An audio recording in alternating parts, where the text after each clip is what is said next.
Welcome to Esoteric Thoughts. Today I have the pleasure in welcoming back Michael Tsarion to the channel. And today Michael's going to be talking to us about John Allegro. Thank you so much for this opportunity, especially to talk about John Allegro. I have information on him on the Astrotheology Zone site, and I've referenced him enormously in my Trees of Life book specifically. He's another forgotten thinker, a kind of genius of the 20th century. I always say that if you're finding it difficult to get to the truth, just hang around the thought of the great man. And certainly he would be on the list, very high up on that list, actually, given his input for religion. He's not just an ordinary thinker. And people can look up his name online. He is a Aramaic Hebrew scholar who was one of the team that was brought in the 1940s to translate the fragments of the Dead Sea Scrolls. And of course, that means a lot. When you say Dead Sea Scrolls, you're talking about a lot of different texts.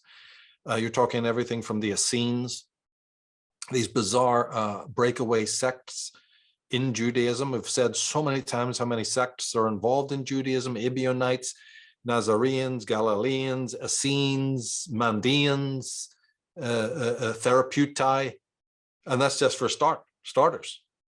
That's not even including Levites, Pharisees, Sadducees, and Zealots and Sicarii. You see what I'm saying?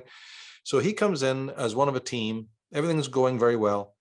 And suddenly, in these little fragments that have been dug up of these scrolls, you start to find, he found extraordinary information that ended up, blowing the top off Judaism and Christianity, related to entheogens and psychotropics and the real origin of priestliness, what priests really are. I've talked about their ancestry being decoding symbolism found in the stars. There's so many, the priesthood of the Illies, being an early priesthood with an idea that you're translating from the gods to the earth. That's why they always used the symbol of the Star of David, what later became called the Star of the David. That's the priesthood of the Illies. The upward pointing triangle is the gods, the Ills, the Els, as they were also called. And Allah comes from that transliteration of the Els. And the downward pointing triangle of the priesthood, who is responsible for translating the voice and the will of the gods to the civili, right, the public. But this is another take on that. So John Allegro starts to publish these findings that are the esoteric origins of not just what we call Judaism and Christianity, but all of these sects. And of course, what he's talking about, that they were all high, they'd been, the traditions include the taking of sacred mushrooms and what have you, then explains to people why these stylites existed, why these presbyters, the kind of, think of the John the Baptist character, dressed in skins, eating locusts and scratching around in the desert, howling at the moon, right? Well, it wasn't one character. The presbyters, who were the original prophets, and this goes back even into Judaism, were all of this nature: crazy wanderers, ascetics, living in caves and talking to God.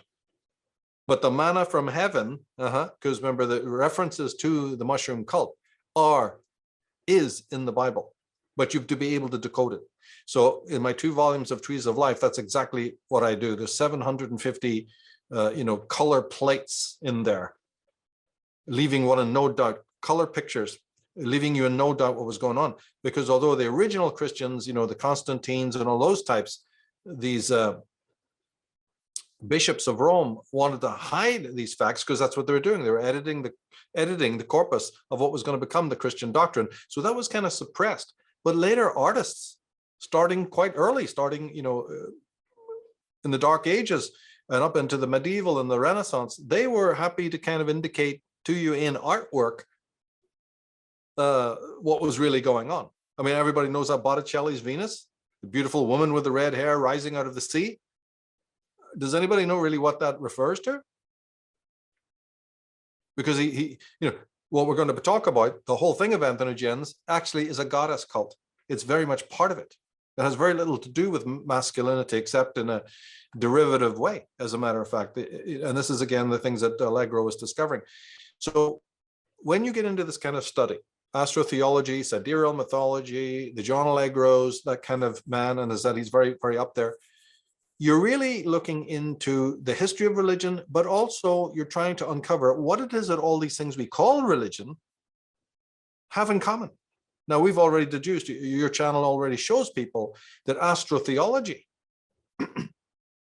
is one of the things that they had in common. And I hope I've added the fact that catastrophism and the myths of catastrophism is something they have in common. And the zodiac, as we said, the astrology, right? But also entheogens and these psychotropic substances is also something that was that universal and applied to them all. And Christianity is no exception. My work, there's been several books and works done on, the sacred mushroom. My work is utterly different than those, because none of those guys ever fathom, any of those writers ever include the female cultism that is also involved, which has to be involved, you see, very, very important there. And when you get into that aspect of it, then you are opening up not only connections to the Norse, to the Finns, the Bach saga, when you're dealing with the mushroom cult, but you're also getting into a vast array of subjects that still to this day haven't really been encompassed. And John Allegro is special because he was one of the insiders. This is a man of the highest reputation linguistically, who went to their texts. I'm always advocating to go to the work of the people, many people like what you've had on your show, in order to go to those people who are from within the establishment, because what they find has that extra level of credibility, that extra edge. Because when you're trying to do the work through the years that I've done, you get into this hassle about, people deriding you. They don't listen to the message, they criticize the messenger. Well, it's harder to do when, you have people from within, and that's why John Allegro is so important. But so are others, Mircea Eliade, Albert Churchward, the list goes on. And Allegro was not the first one to touch upon sacred prostitution. We need to do that down the line. I could name a whole slew of people who were into the astrotheology and who also touched upon the idea of the mushroom cults and all of that. But he shook the world. He shook the world up with that, showing that it was central to Jews and to Christians in the early days.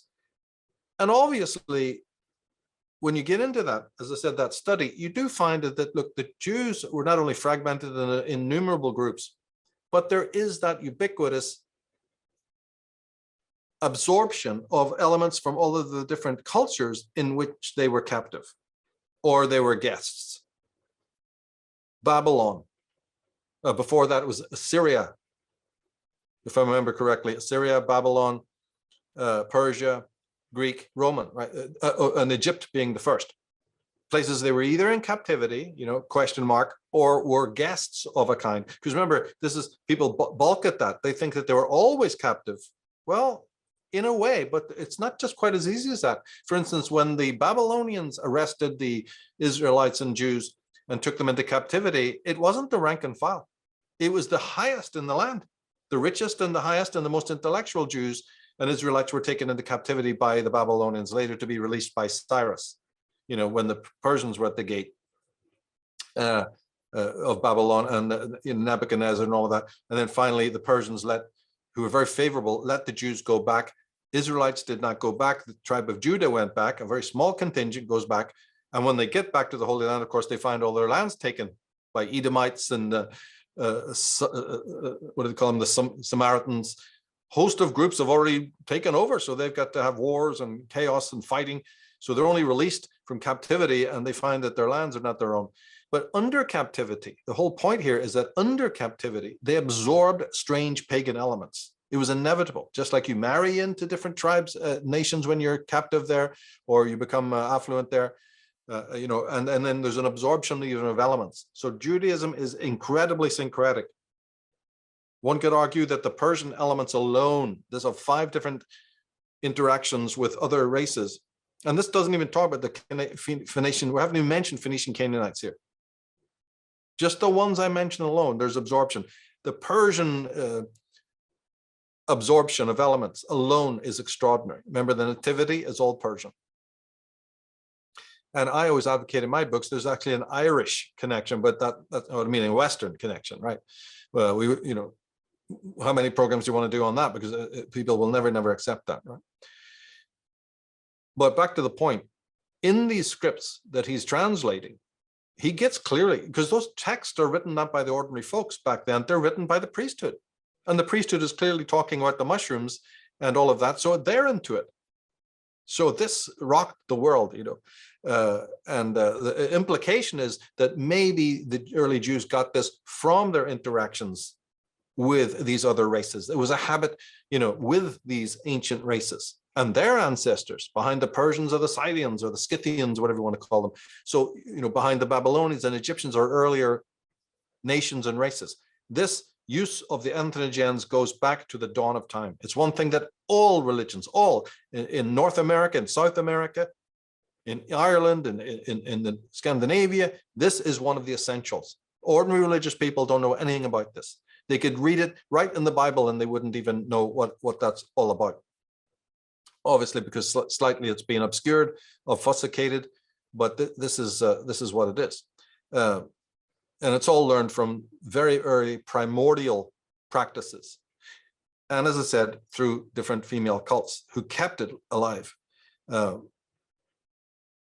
one of the anecdotes you see is in the Bible or the Old Testament, when you keep hearing about the overthrow of the groves and the prohibition of the female cults because they were sexually debauched or whatever. If we ever do a program on sacred prostitution, we can get into that more in detail, but right now we'll just pass it by. That indicates the rivalry. So any entrance, any account of the destruction of the groves, Hezekiah pulls down the great brazen statue of the serpent and all of this, and you get this over and over again. Well, that is that polarization, because with those female cults or any of their branches is then the suppression. So way back then, they were already wanting to suppress this drug cult, this tradition. Of course, they appropriate it for themselves, but they want those guys, they now start to see them as rivals. And all of this is mentioned in the Old Testament if you just but know how to read it. All that stuff about, meeting Jehovah, meeting Yahweh at the burning bush. So if you get the Trees of Life book and read through it, you'll see what I mean. That there was hostility. That hostility that we're talking about does in fact then coalesce as we come down more to St. Paul's time and after, with the division between fourth and fifth sect. So this is still in place, these rivalries. It's just that the division between the Nazarene sect and the Galilean, or just for convenience, you say the fourth and fifth sect, is the final manifestation of this. But the fact that even the fifth sect were heavily into the drugs, I prove in the book, and also show you, well, why else would they put up their headquarters in Rome, which is a well-known center of Orphics and Mithraics and the cult of Venus? Because at that time, that one thing was still happening. The drug thing was still going on. So, back to the point. Allegro now, who's getting educated on this, starts to realize things like that anecdote about Moses at the burning bush. That's a euphemism for something. There's no such thing as a real burning bush, by the way, right? Just to make that clear. No, it's an old motif that suggests something, and we must ask where it comes from. What does it really mean? What does it allude to? In fact, well, just to say, without having to get into the whole book, it represents the goddess Asherah, who is the God's wife, not Jehovah, Yahweh. And Yahweh's predecessor, Jehovah, is a cunning, like Adonai is a cunning adaptation. Doesn't mean it doesn't have meaning, it does, but the name of Yahweh is changed for a reason. Yahweh and Jehovah, what's going on here? Yah, and then suddenly this Jehovah or whatever. Yeah, there's cunning going on, priestly mythmongering there to disguise the fact that Yahweh is a tree god. They're trying to disguise things. And in many ways, that mythmongering actually worked. They were able to disguise things. But then another bunch of writers come along and go, well, we won't say that the Jews were into tree worship, but the Temple of Solomon was built by Hiram Abiff and his Sidonites, the Phoenicians, and they were experts in cedar wood. See how it's done? We're not into anything to do with trees, but the great tree worshippers and woodworkers, the Phoenicians, came and built the Temple of Solomon. Well, can we connect a few dots here? What's actually being said? There's concealment of the truth. That's exactly what the myth-mongering is all about. Well, we won't say our God is connected to Dawn and Dionysus, even though we're calling him Adonai. But we need to do something to cover up the fact of the Yahweh and the El Shaddai and the comet. And, wow, what an incredible enterprise. The redactions, the myth-mongering, not just one layer of it, but dozens of layers as we even get up to Constantine. And then he's got to do the master work of taking all of these traditions and all these different interpretations and remix it one more time into the porridge that you get. And he didn't is not the end of it. You have Marcion, you have Paul, right? And on it goes as St. Justin Martyr, and all of these people work on it. And the thing just gets more and more mangled, more and more flattened out in a terrible attempt. And then Luther has to have his go, Calvin has to have his go, Knox, Wesley, everybody has to have their go to get all the wrinkles out. This thing has been sandblasted from all sides. It's absolutely incredible. And still they haven't got rid of the pagan elements. So touching on the female aspect again, and when I do so, always remember that this is the kind of thing that we're talking about now, is the kind of thing that these Allegros are reading and finding out and discovering into the esoteric roots. As they're studying groups like the Essenes, other groups that they're reading are condemning other tribes, other sects, and those sects are responding in kind. So in those books, you get a lot of revelation, same as it was when the Gnostic Gospels got uncovered. Who are these Mandeans? Who are these Therapeutai? Who are these Sethians? Sethites? Who are these Hellenites?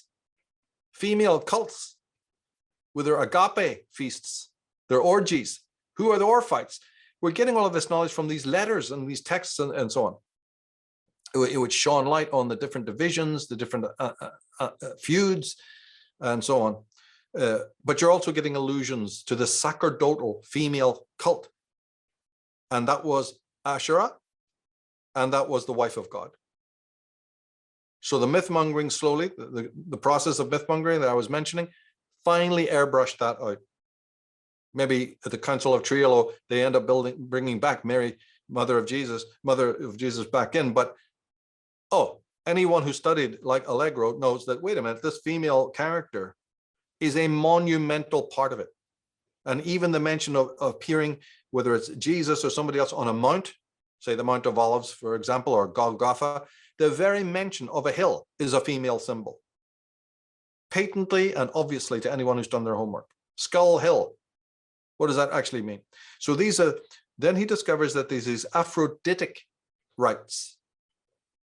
You could call them many things, but the Demetrian rites or the Aphroditic, meaning the female rites. They've got their whole own gig going with the worship of Venus and the worship of the moon and the worship of certain other stars and planets. But these are the ones who then are the ones who cultivate the psychotropic drugs and mix them all together into the concoctions of the soma, the elixir, go wild at these orgiastic agape feasts, love feasts, that's what they call them, and have these extraordinary hallucinogenic experiences that then is the beginning of religion, the beginning of your supernaturalism. And we've touched on that before. But in these bizarre Aphroditic rites, there's also involved is circumcision, castration, a very strange relationship between the female archimandrites and their children, the son, S-O-N. And the whole rite of kingship, when you really study the old Egyptian tribes on the Nile and other groups all over the world, you find this bizarre, the kingship involves the boy, the youth, going through some pretty bizarre, rituals, as a matter of fact. And the priests, similar. The shaving of the head, a lot. And in fact, even back then, it was actual castration. To cut a long story short, that was your symbol that you were fourth sect. If you look at the Shriners, go and look at what's called the Masonic Shriners. They got a big giant scimitar there, a sword. Go and check out the mythologies of St. George and the piercing of the dragon, or the hacking off of the dragon's head, and all of that. Does anybody know? And the red cross, the red cross being the blood, or the blood of Christ, or the blood of his wounds. Does anybody follow any of this, where it's going? The stigmata. They're making it as clear as they could, and of course, Masonry preserves all of what I'm talking about. So it's not really that dead, or it's not. It would be something of just thousands of years ago and pretty much boring, except for the fact that what we know is Masonry. They're not the only ones, but Masonry has preserved a lot of these things that we're talking about, and that takes us into the esoteric and the occult. But way back then, the sun was called Bacchus, Isis, Dionysus, Dawn, Adon, and then finally Jesus. He's not the only one who represents that son of the goddess, the one who is involved in these bizarre rites, which involves these psychotropics. But as I say, Allegro is realizing, well, look, hang on. Not only does this Jesus represent that mushroom, right? He personifies, the Sun King personifies the mushroom itself. He brought that to the table, which is nothing but the tree of life. So every time you hear about trees of life in the Garden of Eden, or the burning bush, or the great oaks that are mentioned in Genesis, and other sycamore, there's a lot of tree symbolism in the Bible. I'll go into it in my book. Whenever you hear that, you're talking about the usage of the drug, but we have to understand that all of that gave them these out-of-body experiences. And this then is the origin of what we call religion. Religion and supernaturalism, they go together, right? The goddesses, when I say goddess, I mean these sacerdotal women and their acolytes took so much of this stuff, like we said on another program, that their blood was literally, hallucinogenic. That's how this whole thing between blood, Eucharist, and outer body experiences, and the bread, the body of Jesus, and the sacred wine came about. As a matter of the fifth sect, as I said, we're also into this. Remember that, I think it's in Rome, maybe in Venice, the little pissing cherub, the little urinating, everybody take snapshots of it and walk away. They'd have no clue what it is. The urination there is a ritual that the fifth sect even involved themselves in. Papal Christians, papal bishops, papal clergymen, and probably in the College of Cardinals, used to actually bathe in their own urine and drink it in these early days, because it was so infused with the Amanita muscara and the psilocybin that it actually had hallucinogenic. Now, if you go study Rome, if you walk around Rome, you'll not only see that statue, but you'll see some other bizarre things. If you go inside the Vatican, if you go inside other of the buildings there, you'll see, look at the paintings. You don't have to, just buy buy my book and you'll see the 2 volumes. I've got those pictures in it of this extraordinary thing. So when you go, in fact, even the fountains in Vatican City, a fountain has a couple of different meanings, and this is one of them. It's a fountain of urine, but it's a special kind of urine. That's what the fountains represent. And the old clergy used to bathe and drink it because it had hallucinogenic properties, right? So this whole thing is exposed by the Allegros and other people. And what was I going to say? Yeah, this was a common thing until it was airbrushed away and euphemized into, sacred waters and baptism and whatever else, way that they sublimated the story. But it all comes out of some weird Orphic, Gnostic, agape feasts. And the presiding goddess, the presiding queen or princess or a sacerdotal woman were often known as Helens.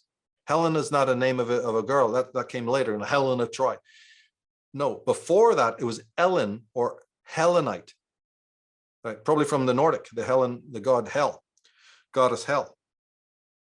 As I say, remember Persephone, goddess of the underworld? She was the original goddess of the underworld. She didn't go there to meet the god of the underworld, and the Greeks butchered that. Right? The goddesses were always keepers of the caves and the underworld experience. The Greeks messed it around and put Hades there, or Dis, or whatever you've got, Pluto. No. It was always the domain of the female. And of course, translated into what we're talking about, it's the initiation. You take the soma, you blitz out, and as part of the ritual, the women will look after you. So when you hear about the 3 women rolling back the stone, or whatever it might be, that the stone rolls away and they go and minister unto Jesus when he's dead, again, you're getting this story of the Hellenites. I've got a program, 2 programs on Unslaved called Gnosticism Exposed. It goes into everything we're talking about for those who are interested, right? Now, so today, say, for instance, when you see Christian scientists and other people doing these weird Pentecostal speaking in voices, they're dancing around with snakes, howling and screaming, dancing about getting into excuse me, getting into ecstatic states of consciousness, going out of their bodies and hearing the Holy Ghost. There's nothing Christian about that, and there's nothing new about it. As I said, the pagan elements are everywhere, right? It's all part of looking for some sort of outer-bodied ecstatic experience, and it crept back into Christianity in many ways. Now, it was noted by Allegro that when you take the Amanita muscaria, I'm talking about that being an ingredient in lots of other concoctions, including serpent venom and other things like that, that have been used for centuries. But he claims that just the Amanita muscaria on its own, if taken, creates also not just ecstatic episodes, but violent ones. You kind of go out of your mind. It's not like laid back marijuana, right?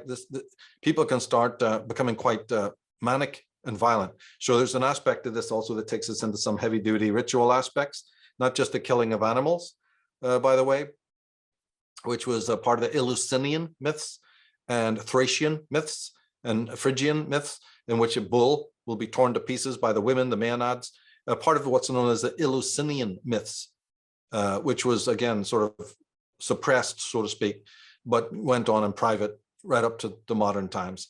And this cult, this female cult, is still operative today. In fact, they basically control what we know as Hollywood. They're aligned with the Gnostic path. Gnostics, maybe they were even the original Gnostics, because at least they have something in common, which is these supernatural experiences that then, see, why they're into the drugs is because they really do believe that there's something sacred about taking the drug, in the sense that if you take it, you're released from the prison of the body. So this is their calling card. This is something that they believe, and this is something that then motivates them enormously. Same thing with the Gnostics. You are freed from the traps of matter as they go, and you're transported out, and you have these extraordinary experiences, and you come back and all of this, and they really do believe in all of that. And therefore, as a concomitant of that is that the earth and then this reality is a dirty thing. So do you see that they've convinced themselves that by purveying the drugs, that they're doing you a favor? It's the real religion. You see, and Masons and higher grade rabbis and higher grade clergy, the College of the Cardinal level, they get initiated into this slowly. It's not just told to them right away. Well, of course not. So when a John Allegro, again, as we're speaking about him, and men like him, they have decoded it from the original Aramaic and from the Hebrew that this was going on. They acknowledge the fact that a lot of it might have been picked up by the Jews from Persia, and they all head back. Because remember, again, just to reiterate, when the 2 tribes are released from captivity by Cyrus the First, the Great, and by the way, he was called the second Moses by the Jews. That's how much they liked him, and Persia. The Israelites, 10 tribes, don't go back, and only 2 went back. They're the true Judeans, Judites, House of Judah, whatever way you want to call it. We get the word Jew from that. So even the word Jew does not represent anything more than maybe 2.5 tribes. You got Benjamin thrown in there or whatever. Yeah, but it doesn't really include Levites. It doesn't really include the other 10 tribes. So just realize that. And those other tribes are considered lost. But again, back to the priests. What happened was that when the Jews got back to Judea, that small tribe, they not only found their lands taken by foreigners, but the priests had lost control. They started building a second temple in order to galvanize the people. But really, there was so much apathy, and fighting these tribes exhausted the Jews, and then they start fighting amongst themselves. At this important moment, when the priests lose control and the people are without a god, without a temple, they start going back. That's why I'm mentioning this, to pagan ways. And this happened over and over again in the history of Judaism, that the moment any kind of, well, remember, see, when you're in captivity, you've got a direct enemy, and that forces you together. But there are times when that togetherness breaks. Everybody should know this from a family setting or a football team or a rock band. There's times when you can't stand each other and you start bickering and fighting, or other voices are in your ear that cause fallouts. Well, this is what happened during the building of the second temple. Order would be imposed later on by various powerful kings whose whole raison d'etre was to not only slaughter the enemies of Judaism, but to bring the people back. So it was ebb and flow, right? But during these meltdown periods, that old Asherah cult comes back, and other cults. So the Jews were always flip-flopping, says Allegro, from this feeling of camaraderie and facing Yahweh and building the temple, and then these times of great social discohesion in which many times they went back to the sort of pagan rites. And of course, we're talking Egypt, influence Assyria, Babylonia, Persia, Greeks, and Romans. And that's just for starters. We got others thrown in there. They're less important. So they originally absorbed a lot of these traits. Some patriarchs and prophets tried to expurge them, but then they're back again the moment that there's any kind of social unrest. Important thing to remember, right? That what we know as Judaism, and this is key to what Allegro had discovered, it is completely a conglomeration. As he tried then to enunciate it, he gets suppressed. He was just like so many great scholars, annihilated, just wiped out professionally because of these books that he was writing, Sacred Mushroom and the Cross. We can show pictures of this book and others, or just go to my astrotheology zone.com site. There's a page on him. History of the Jews. He wrote a book called The Chosen People, which is just absolutely unbelievable. And I've excerpted that book on my website for people. So when oh yes, and I forgot to mention nearly, not only is there all these influences, but there's also nations like the Sarmatians and the Idumeans or Edomites who convert to Judaism, and they're not the only two. So as we move down towards the 1st century, let alone the 6th century, we've got people all over the Middle East calling themselves Jews who converted. And one of them, just one, is Herod. Herod Antipas, Herod the First, Herod the Great. And not just them, this is the point. A lot of Eastern royalty that later married in with Rome are not Jews at all. Herod was not a Jew. He was a converted Jew. So the actual Jews, right, find their land conquered and full of these strangers. But some of those strangers are either by force, like what happened with Jews, converts. It's like remember in Spain, Jews are converted to Christianity. That's not the first time that you have Moranos or crypto Jews.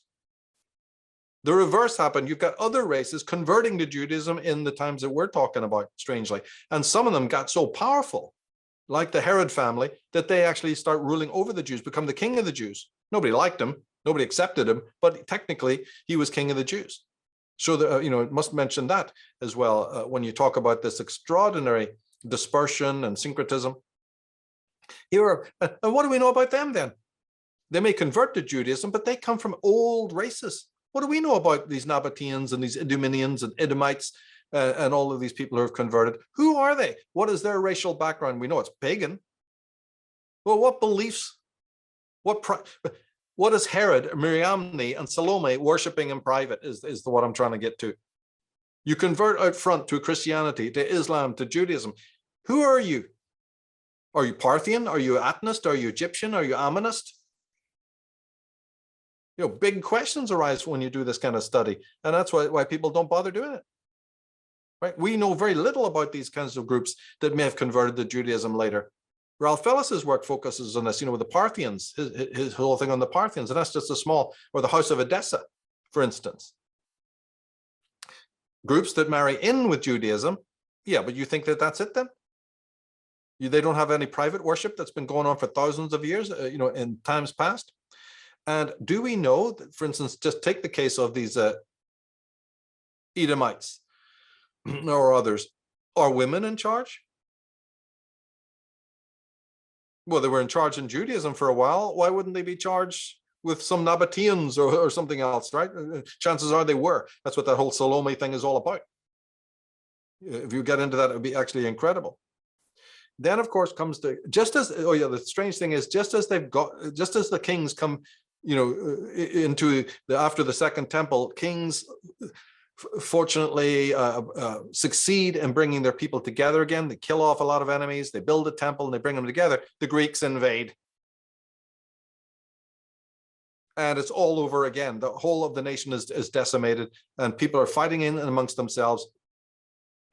Then finally, when the rising happens and the Greeks are removed from power, the Jews immediately start fighting amongst themselves in some terrible internecine issues. The Greek, mostly when you're invaded, those people keep, think of Saddam Hussein or whatever, right? They keep revolt to a minimum.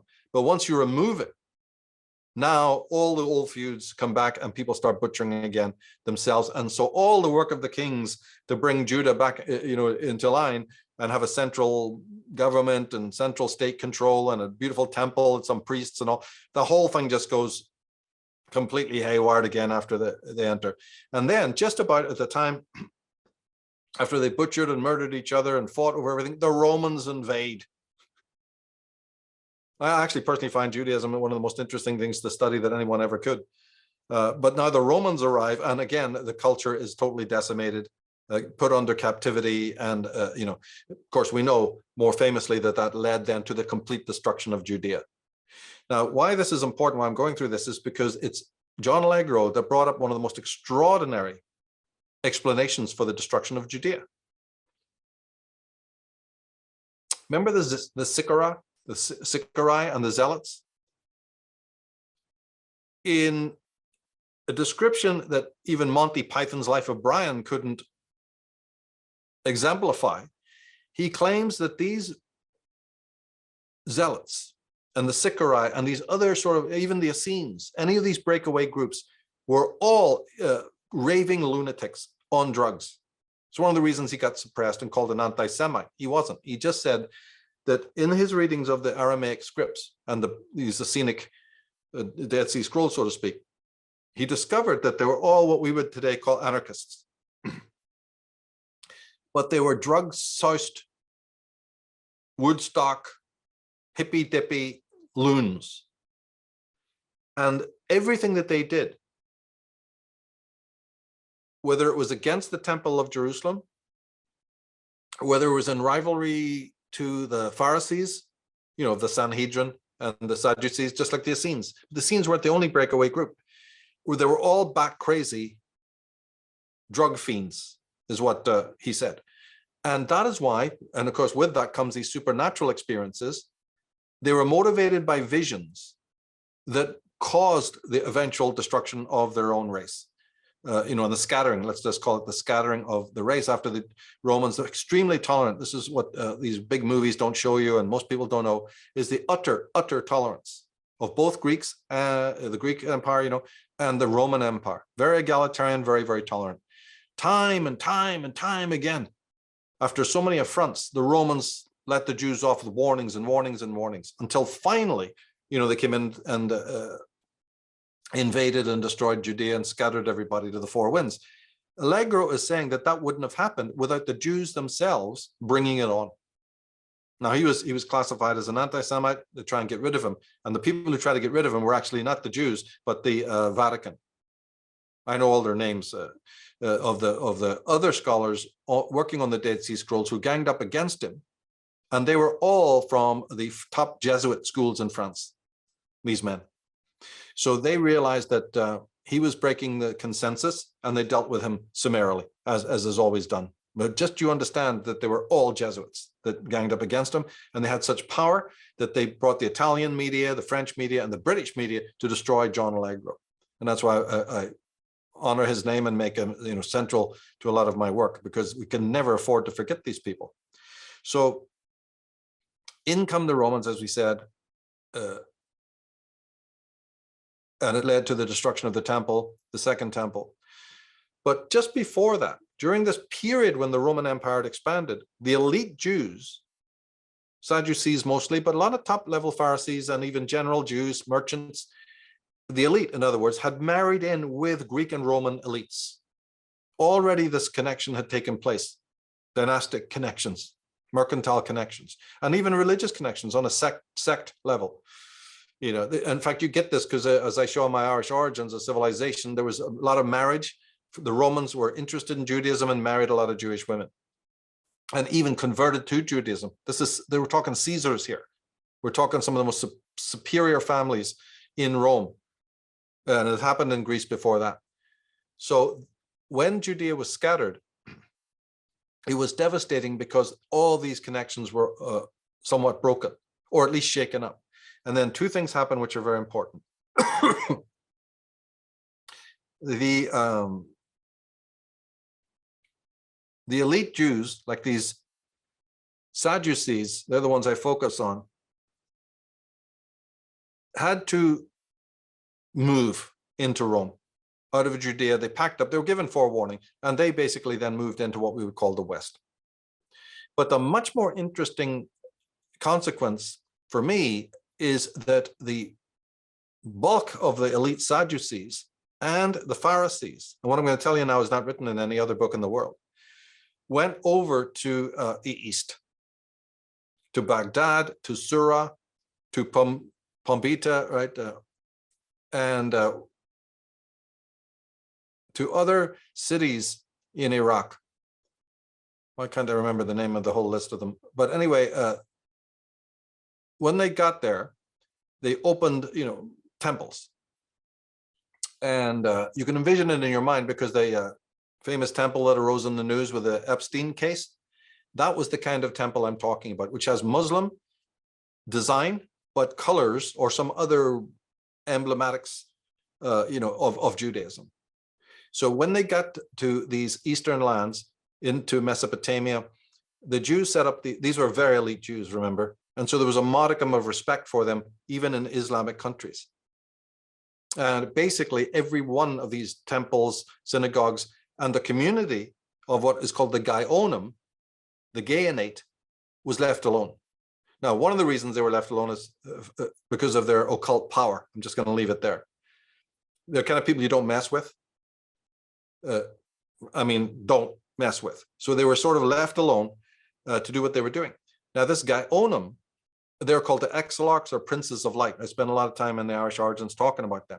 Now, this group is a very strange hybrid version of Judaism because they're the ones that really were syncretic.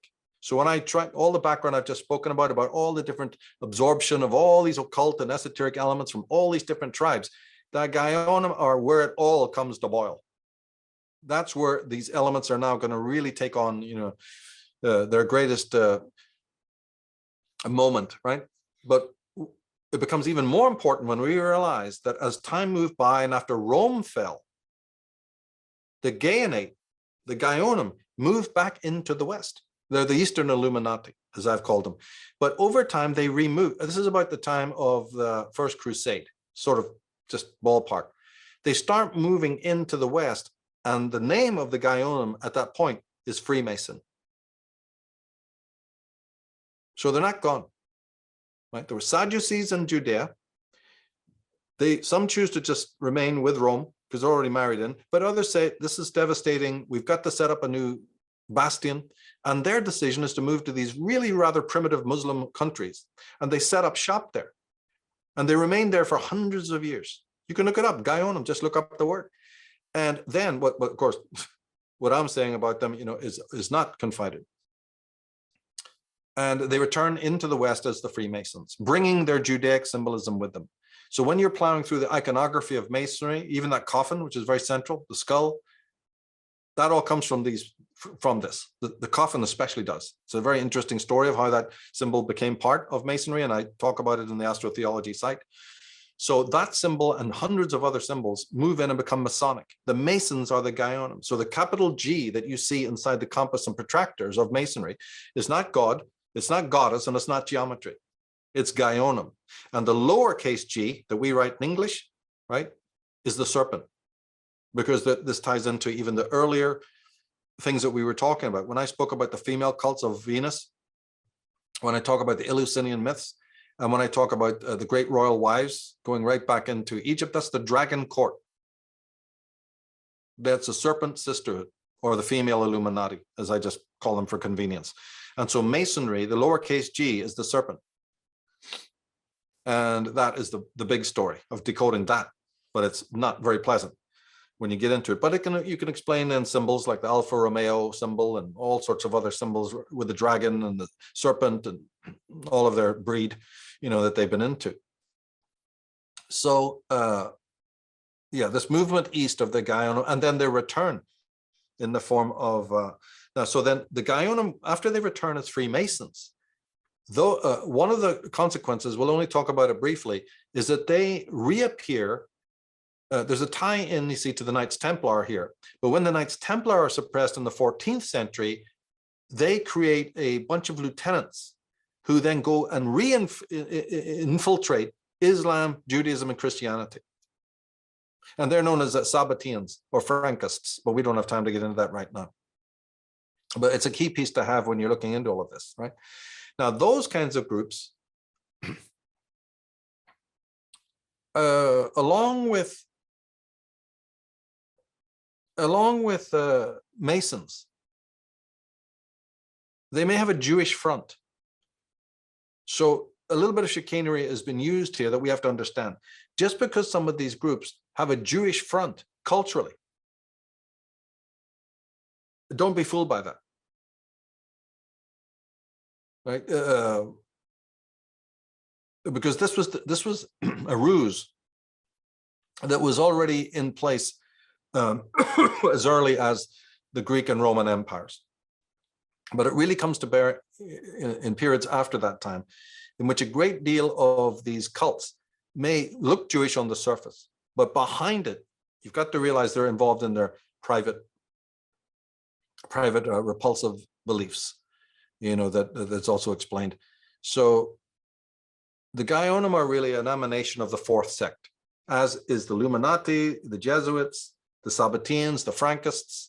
They all come under looking at their symbolism and their beliefs also show you that they're very left-wing, they're very socialistic, communistic, and all of that.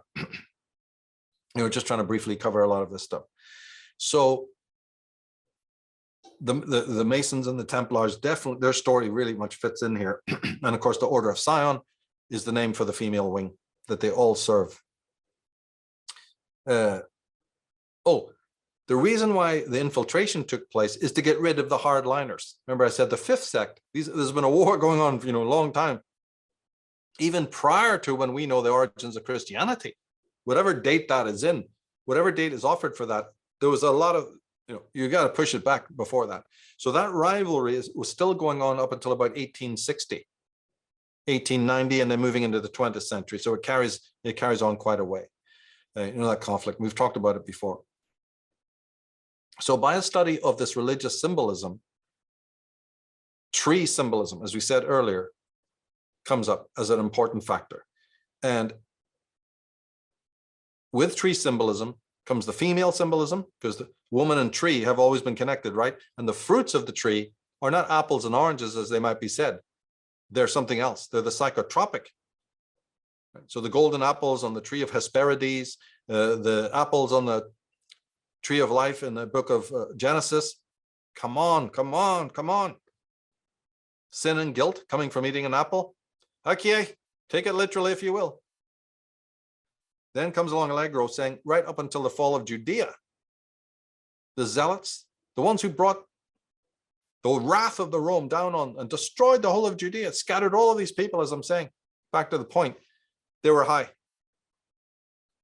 They were ritually involved in the taking of these extraordinary substances. And eventually, because they were moved by these delusions of whatever grandeur, that they wouldn't stay in line. They would be like our modern anarchists today. And after repeated warnings, internal warnings and external warnings, they didn't listen. And so they were already bringing the relations between the Romans and the Jews to perdition. So that's a key aspect of understanding the early roots of Christianity as well.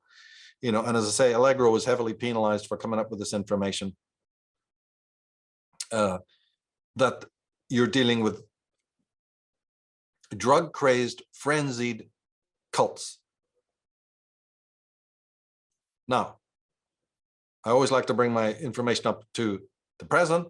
We already mentioned Hollywood.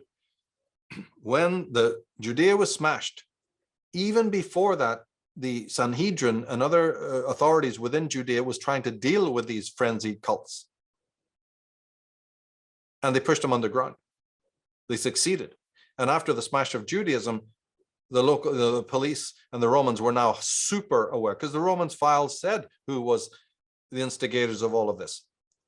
So from the rest of the, until the fall of Rome itself, these drug cults, these Dionysian cults, as I call them, just for convenience, were on the police records. And wherever they sprung up, they were savagely just, purged or whatever. And so they went underground. So when you hear these James Bond movies talking about Spectre, and there's 101 other movies, that go into this story, they're telling you something there about something so utterly sinister, something so mafioso. And this group continued underground for centuries, amassing wealth untold from the purveyance of the drugs. It's the real black market. And this is the real Black Lodge. They're an international crime syndicate that can be traced back.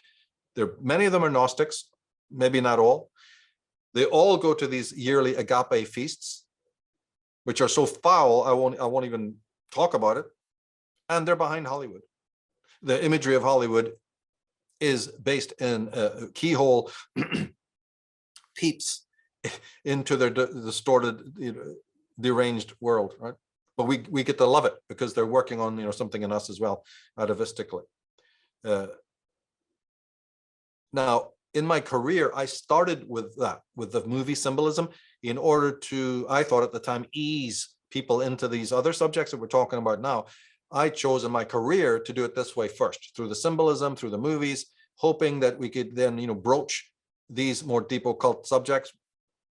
I still don't know if it was the right way to go about it instead of just plunging straight in, but it just at the time seemed the right way. Other people have picked it up and made a right pig's ear of it all, because they lack a lot of pieces. So the jury's out on whether that was a good coming in with the, how did I call it? The subversive use of sacred symbolism in the media, and then moving up to deeper things like we're talking about now, Gnosticism. No, I just got it into my head that if I did it that way in the beginning, it was going to be a complete fail. So I chose a sort of an easier way, more convenient. People know about McDonald's and 7-Elevens and movie symbolism and all of that. So I thought, hey, let's do it that way, But so they believe that the drugs are goodly. They don't see themselves as sinister at all. They see the world as sinister. They see the soul trapped in matter as sinister, and they are devotees of this cult. And they've infected the New Age movement. Your Terence McKenna's, your Timothy Leary's, the whole nightmare list of it. So I try my own way to expose it all, but there's no way to honor completely such a man as John Allegro. It will always be inadequate, but I hope I've done enough to get you interested in the man's work and pick up a few books on his and read about him. I hope I've done that for your audience. And again, thanks very much for allowing me the time to delve into one of my great heroes. Michael Tsarion, thank you.